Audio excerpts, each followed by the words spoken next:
అని గుత్తా సుఖేందర్ రెడ్డి అభిప్రాయపడ్డారు. తీన్మార్ మల్లన్న కల్వకుంట్ల కవిత అని గుత్తా సుఖేందర్ రెడ్డి అభిప్రాయపడ్డారు.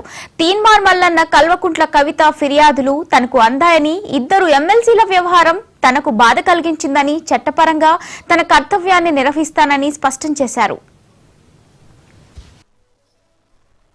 ఈ ప్రాజెక్టు నదుల గత ఉమ్మడి ఆంధ్రప్రదేశ్ రాష్ట్రంలో గోదావరి జలాలు కృష్ణా బేసిన్ నుంచి పెన్నా బేసిన్, ఆ తర్వాత కావేరి, మద్రాసుకు నీళ్లు తీసుకుపోవడానికి నదుల అనుసంధానం పేరు మీద వాజ్పేయి గారి ప్రధానమంత్రిగా ఉన్న సందర్భంలోనే ప్రారంభమైంది.